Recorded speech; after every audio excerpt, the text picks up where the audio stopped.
Welcome to the gardens here at Highclere Castle. And I thought where better to begin than here in the Secret Garden. I hope you might have read the book The Secret Garden by Frances Hodgson Burnett. And do you remember pushing in through some creaky wooden gate to find a truly magical special place? And I hope this is a really magical special place. In fact, the first film of The Secret Garden, which starred Maggie Smith, was filmed here. But today the Secret Garden is not one of the oldest gardens here at Highclere. It was created by the 6th Earl of Carnarvon, so in the 1960s, by a very famous English garden designer called Jim Russell. And it's this wonderful serpentine wiggly path. The dogs love it. I've got some of the original plans and we do keep to them, but then it's also a personal garden. It's what Geordie and I really love, and it's aimed to produce wonderful colours in the height of summer, July and August, because that's when we have most of our visitors. So it's really exuberant and lush, I think, because we've had so much rain in this country. And I think with a little bit of sun, it will look even more spectacular. Now at the back, there's going to be some enormous sunflowers, which are my husband's particular love. I tend to plant some of the shrubs and he does some of the bulbs and the seeds, and that's how we make it work. Come on then, Isla. Good girl. Come on. Good girls, well done, well done. You enter through an old wrought iron frost gate, and there's now quite, I hope, a nice archway through which you come, again getting that sense of arrival. It used to be flanked by 2 huge incense cedar trees, which sadly came down in one of the recent storms and took some of the wall down, which is still not quite rebuilt.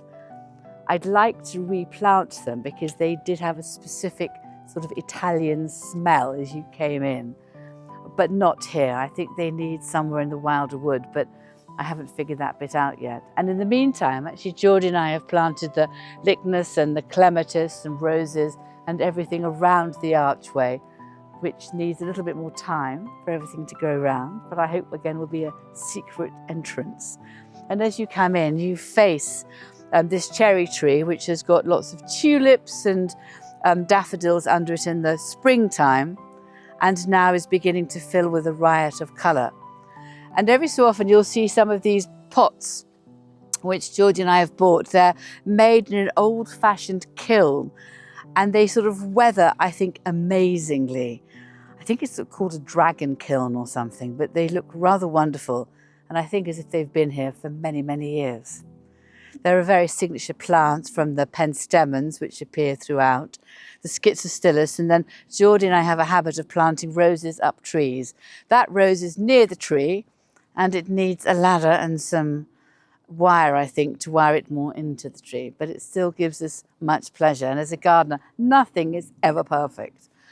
I'm a huge fan of Gertrude Jekyll, so this is goat's rue here, which seems to absolutely love the weather. You have to watch out because it can spread really badly. I put it in another bed and then spent the next 6 months digging it out again. But it looks rather wonderful here. It's again really exuberant, and I like things falling out onto the grass. A little bit further on, there's a very good rose called Princess Anne. Really reliable, never fails me, and I think it's really well named, isn't it? The Princess Royal, Princess Anne, is was a favourite member of the royal family in this country. This is a hibiscus, which is going to be covered in blue flowers really in August, and behind it is a buddleia, which is called a butterfly plant. The buddleias do so well here. They do so well for everybody anywhere. I do recommend them. They're very hard to go wrong with, which is also invaluable. And these hibiscus also do well. So it's what works with the soil that you're given and the soil that you improve. We put on a lot of mushroom compost in the winter. So we're working very hard in the winter. So when you get to the summer, it looks, I hope, fantastic for all the visitors and for all of you watching this episode from here.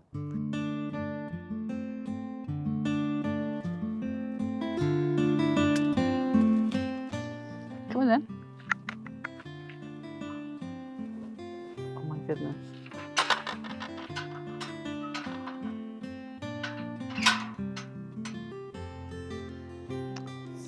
This is the white border within the old monk's garden, and there is something so peaceful and serene about this harmony of colour.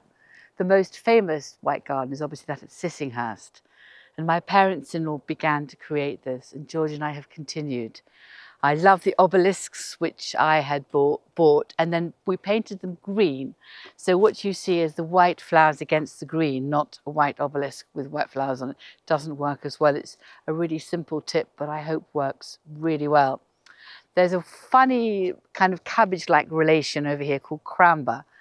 The flowers are over, and actually they're quite sweet, but it's a wonderful architectural plant in the background. And then the remains of things like alliums, but they still have such value in terms of their height and their shape. I hope it gives people much pleasure as they round the corner, something unexpected.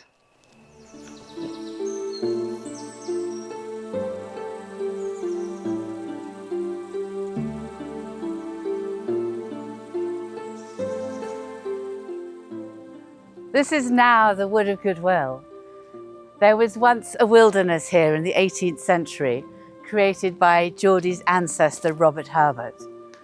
And the fact the secret garden ended, it was just up and back, and I thought we needed more gardens. So it's been a wonderful endeavour to discover the old lost gardens of Highclere and recreate them today. So as you can see, the first beech trees are indeed those from 1730.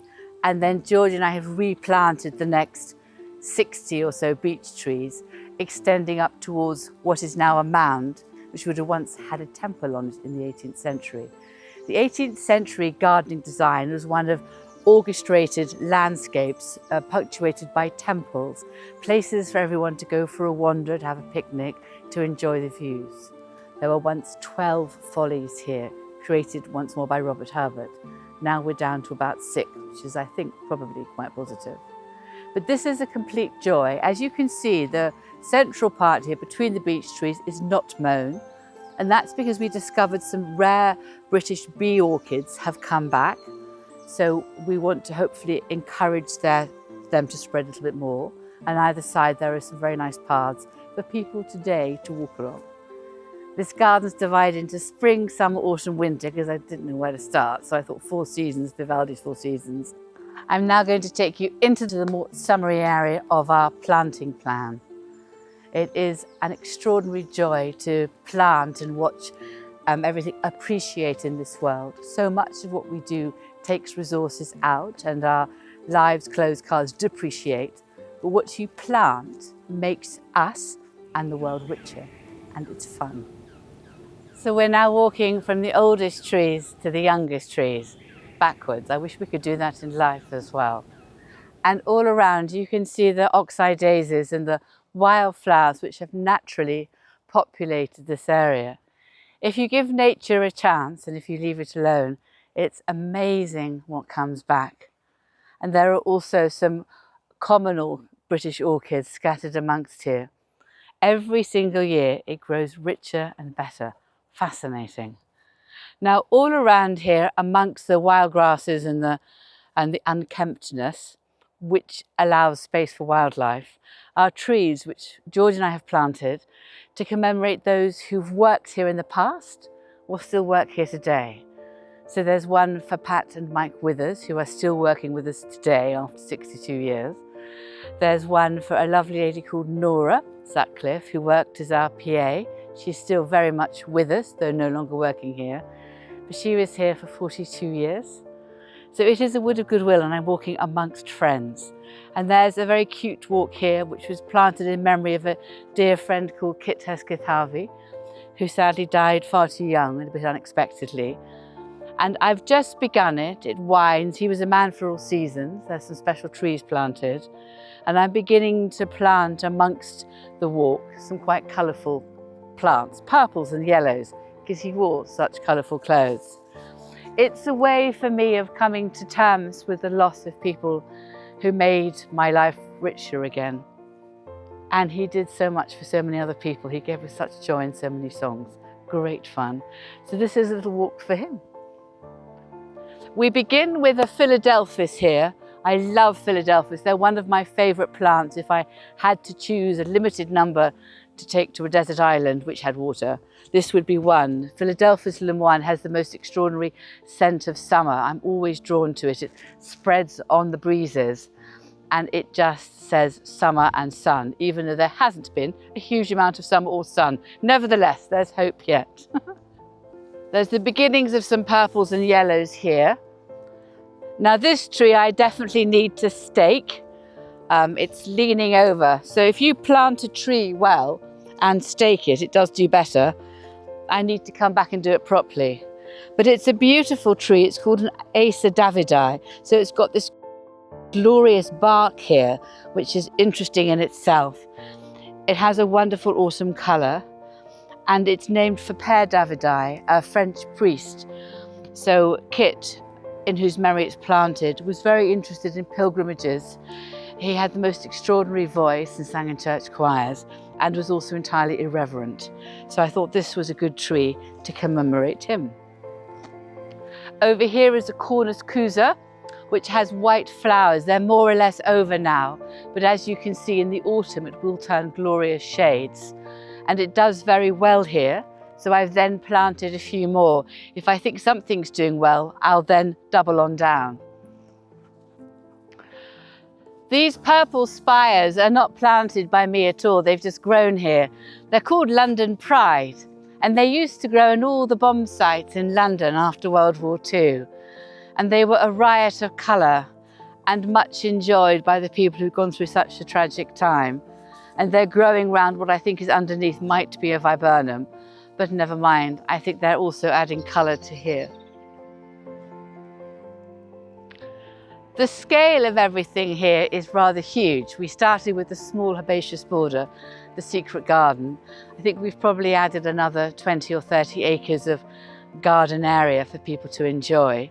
So it's just a matter of it's the art of what's possible and not worrying too much when it doesn't completely work well, and hope that over time it will only get better. That's how I look at it, because otherwise I think I'd be so worried about being so imperfect. Underneath this yew tree and beech here, I want to show you this holly, which I've planted. They quite often like growing under trees. This is called Holly Ilex alta clarensis, so it's named for Highclere. The second Earl of Carnarvon and his brother William Herbert were very keen botanists, and with a gardener called Mr. Gowan and Mr. Carton, they developed some quite interesting hollies and azaleas, and they had what was called an American garden on the east lawns of the castle, in front of Jackdall's castle. So some of the azaleas still remain, and many of the hybrids and the young azaleas were exported around the world. So I hope they're in many different countries, and this is one of the hollies. And over here I'm walking towards a native British tree. Do you know there were only 38 native British trees? It seems so small in a country that's mad about gardening. So I've actually planted all 38 native British trees within this area, and I'd like to do a sort of trail, because I thought it'd be quite interesting for children as well as adults, of the few trees we had, which have then been so augmented by the exotic and special trees that English gardeners have collected from around the world. There's also some trees given to us as presents by friends. So Julian and Emma Fellows gave us 2 or 3 trees actually, which has been a joy to plant. Julian created Downton Abbey, which has given us such pleasure. So they are carefully planted with some quotes from Downton Abbey in and around them. And we also then gave Julian and Emma Fellows 2 cedar trees, one from each of us, for their house in Dorset. So this is a prunus tree, a cherry tree, a Tibetan cherry tree, and this is one of the ones given to us by Julian and Emma Fellows. It's planted in the spring area of the garden for its wonderful blossom, which greets us in the early part of the year. And it's a wonderful memory to have of 2 very special people. What do you think? You might have noticed I love arches. This is an evergreen honeysuckle. Don't you just love the smell of honeysuckle? I do. And I planted some of these plants, so it means even more to me. Now, the monk's garden next. It's one of the oldest ones here, and the records go back to about 1200, not bad. I love the monk's garden. Well, I think I'm guilty of loving all the gardens. But the walls were first made and built in medieval times. It dates from about 1000 AD. Highclere Castle was owned by the bishops of Winchester from 749 AD. So within the next 200 or 300 years, they began to build a garden with flint, before bricks. And it was somewhere they could grow their orchard, their trees, their vegetables, and a herbery, because that would have been their chemist. If they had something wrong with them, they'd have gone to try to sort it out with a herbal concoction. And of course, many of our drugs today are still based on the old herbs. It no longer has many fruit trees. There's a couple of mulberry trees planted over there. And if you haven't planted a mulberry tree, you should do. It's unusual, so plant what you can't buy today in the supermarket. Mulberries are delicious, although they're also quite squidgy. So they will actually land on top of you and turn everything red, but they are completely scrummy. They make a great jam. Though I'm often so busy eating them off the tree, they don't get as far as the jam. And then along this side of the wall are crab apples and some medlars, which are again slightly more unusual trees. So it makes a nod to the past. But then what's more interesting, I hope, for visitors is this wonderful border in front of the peach and the rose house. So it's about texture, and then it's about, again, high August colour.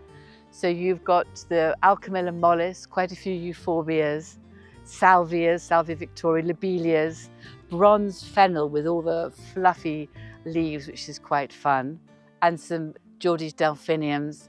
So it's quite a flashy selection of colours. Now behind it is a peach house, which we've just been repairing and restoring. Peaches and apricots grow against the back wall, and then we're beginning to repot up roses in the front of it. So they're there for picking for the castle, which is such a joy. They're never damaged then by the rain or the wind. And between the yew hedges is now a circular bed with various pink roses, tend to be old French and English roses that I planted in there. I hope it's a peaceful place for people to sit. And we actually take some of the lavender which line the walls, and they're sent off for Highclere Castle gin, which has a hint of lavender in it. So Highclere Castle gin is inspired, all the botanicals are inspired by what we can find here. So that little bit of lavender is excellent. And we've got a great cocktail called the Lavender Lady, which is absolutely delicious. The yew hedges were planted here by the second Earl of Carnarvon when he put in 9 arches for, I think, 9 classical muses in the wall. And this was no longer required as an orchard or a vegetable garden. This Capelty Brown had built a huge vegetable kitchen garden about 1.5 miles to the northwest of here. And that is probably about 5 acres in size. It's really rather large. And within that, all the vegetables could be grown for the house. So this could then become a leisure garden. So it's more Italianate. That was the theme of the second Earl, with the arches and then the arched yew hedges, and then more of the planting for cuttings for the house again. And now we're somewhere in between. Everything has to change and adapt. We're not trapped in one specific time. It's trying to go with the times and also plant what we think is going to survive and prosper in a world of changing climate. So that's the other thing. Now that looks wonderful up there. It's a bed filled with penstemons. If you haven't grown penstemons, do try them. They flower from June till October. They never really seem to go wrong. They come in a riot of colours. Strawberries and cream, that's pink and white. There's some beautiful blue and white ones I've just bought for another bed.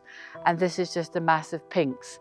And behind it are some scented roses and ones that grow up the wall. It's quite a difficult bed. It's quite dry. There's not a lot of water. And we just think we should plant what's going to work well. We've got a team of only 4 gardeners for a huge area, so we can't water everything. The plants are going to have to figure that out for themselves, and we're going to have to figure out what to plant.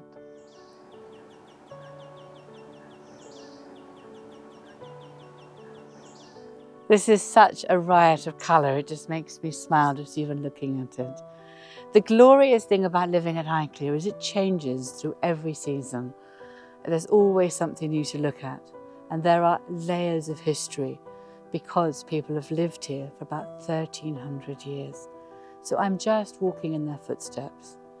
And I've now started something called Friends of Highclere, which gives special access, and it means I can share some of the secrets and treasures inside and outside throughout the year, and go to places where otherwise visitors cannot visit, and create special events for friends. Nothing more important than friendship and all those small acts of kindness that bind us all together.